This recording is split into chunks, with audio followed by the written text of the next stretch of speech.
Hi friends, welcome to Nandini cooking.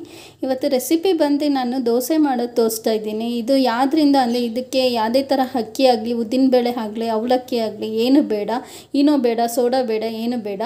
Just ಇನ್ಸ್ಟೆಂಟಾಗಿ just 5 to 10 ಮಿನಿಟ್ಸಲ್ಲೆಲ್ಲ dosa ready ಆಗುತ್ತೆ. ಇದು ರಾತ್ರಿ ಉಳಿದಿರುತ್ತಲ್ಲ ರೈಸು, ಅದರಿಂದ ಮಾಡಿ ತೋರಿಸ್ತಾ ಇರೋದು. ತುಂಬ ಚೆನ್ನಾಗಿರುತ್ತೆ. ಇದು ನೈಟ್ ಉಳಿದಿರೋ ರೈಸಿಂದ ಮಾಡಿರೋದು ಅನ್ಸೋದೇ ಇಲ್ಲ. ಒಂದು ಸತಿ ನಿಮ್ಮನೆಯಲ್ಲೂ ಟ್ರಯಲ್ ಮಾಡಿ. ಬನ್ನಿ ಸ್ಟಾರ್ಟ್ ಮಾಡೋಣ ಫ್ರೆಂಡ್ಸ್. ಈಗ ನಾನು 3/4 ಬಟ್ಲು ಸಣ್ಣ ರವೆ ತೊಗೊಂಡಿದ್ದೀನಿ. ಈಗ ಇದನ್ನು ಏನು ಮಾಡಬೇಕು ಅಂದರೆ ಒಂದು ಮಿಕ್ಸಿ ಜಾರ್ಗೆ ಹಾಕ್ಕೊಳ್ತಾ ಇದ್ದೀನಿ. ಇದನ್ನು ಫಸ್ಟ್ ಇದು ತರಿಯಾಗಿ ಮಾಡ್ಕೊಂಬರೋಣ. ರೈಸ್ ತೊಗೊಂಡಿದ್ದೀನಿ. ಇದು ರಾತ್ರಿದು ಅಥವಾ ಮಧ್ಯಾಹ್ನದನ್ನ ಯಾವ ಉಳಿದಿರುತ್ತಲ್ಲ ಈ ರೀತಿಯಲ್ಲಿ ಮಾಡ್ಕೊಬೋದು. ಇದು ರೈಸ್ ಏನು ವೇಸ್ಟ್ ಮಾಡೋಂಗಿಲ್ಲ. ದೋಸೆ ತುಂಬ ಚೆನ್ನಾಗಿ ಕ್ರಿಸ್ಪಿಯಾಗಿ ಬರುತ್ತೆ. ಈಗ ಹಾಕ್ಕೊತಾ ಇದ್ದೀನಿ.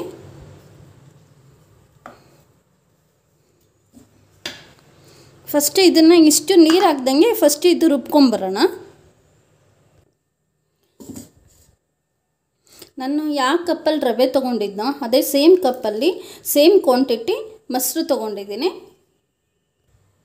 ಒಂದು ಅರ್ಧ ಸ್ಪೂನಷ್ಟು ಸಕ್ಕರೆ, ಅದೇ ಮೊಸರಿಗೆ ಒಂದು ಸ್ವಲ್ಪ ನೀರು ಹಾಕ್ಕೊಂಡು ರುಬ್ಕೊಂಬರ್ತೀನಿ. ಇದು ಫುಲ್ಲು ದೋಸೆ ಬ್ಯಾಟರ್ ಥರನೇ ರುಬ್ಕೊಬೇಕು. ನೋಡ್ಕೊಳ್ಳಿ, ಇಟ್ಟು ಮಾಡಬೇಕಾದ್ರೆ ಇನ್ನೊಂದು ಸ್ವಲ್ಪ ನೀರು ಬೇಕು ಅಂದರೆ ಆಮೇಲೆ ಆ್ಯಡ್ ಮಾಡ್ಕೊಬೋದು. ಈಗ ದೋಸೆ ಬ್ಯಾಟರ್ ಮಾಡ್ಕೊಂಬರ್ತೀನಿ. ನೋಡಿ ಫ್ರೆಂಡ್ಸ್, ದೋಸೆ ಬ್ಯಾಟರ್ ಈ ರೀತಿ ಸಣ್ಣದಾಗಿ ರುಬ್ಕೊಂಬರ್ಬೇಕು. ಎಲ್ಲ ಟ್ರಾನ್ಸ್ಫರ್ ಮಾಡ್ಕೊಳ್ಳೋಣ ಫ್ರೆಂಡ್ಸ್. ಈಗ ರುಚಿಗೆ ತಕ್ಕಷ್ಟು ಉಪ್ಪು ಹಾಕ್ತಾಯಿದ್ದೀನಿ. ಇಲ್ಲ ರುಬ್ಬೋದಕ್ಕೂ ಹಾಕ್ಕೊಂಡೇ ರುಬ್ಬೋದು. ನಾನು ಈಗ ಹಾಕ್ತಾಯಿದ್ದೀನಿ.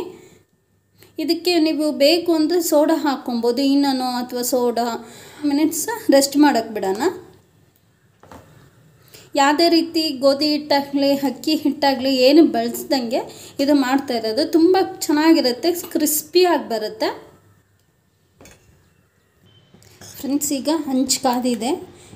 ಈಗ ದೋಸೆ ಬಿಟ್ಕೊಳ್ಳೋಣ. ನಿಮಗೆ ಯಾವ ತೆಳ್ಳಗೆ ಬೇಕು ಅಂದರೆ ತೆಳ್ಳಗೆ ಬಿಟ್ಕೊಳ್ಳಿ. ಇಲ್ಲಾಂದ್ರೆ ಸೆಟ್ ದೋಸೆ ಥರ ಬೇಕು ಅಂದರೆ ಸೆಟ್ ದೋಸೆ ಬಿಟ್ಕೊಬೋದು. ನಾನು ಮೇಲೆ ಒಂದು ಸ್ವಲ್ಪ ಎಣ್ಣೆ ಹಾಕ್ಕೊತಾ ಇದ್ದೀನಿ.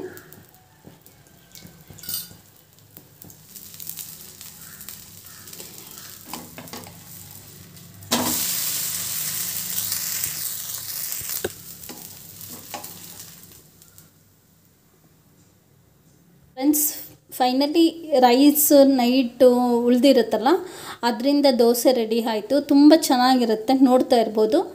ತುಂಬ ಚೆನ್ನಾಗಿರುತ್ತೆ ಕ್ರಿಸ್ಪಿಯಾಗಿ. ಒಂದು ಸತಿ ನಿಮ್ಮನೇಲಿ ಟ್ರಯಲ್ ಮಾಡಿ ನೋಡಿ. ನನ್ನ ಚಾನಲ್ ಇಷ್ಟ ಆಗಿದ್ದರೆ ಒಂದು ಲೈಕ್ಸ್ ಮಾಡಿ, ಕಮೆಂಟ್ಸ್ ಮಾಡಿ, ಸಬ್ಸ್ಕ್ರೈಬ್ ಮಾಡಿ, ಶೇರ್ ಮಾಡಿ. ಹೆಚ್ಚೆಚ್ಚು ಶೇರ್ ಮಾಡಿ ನಿಮ್ಮ ಫ್ಯಾಮಿಲಿ ಫ್ರೆಂಡ್ಸ್ಗೆ. Thanks for watching my channel.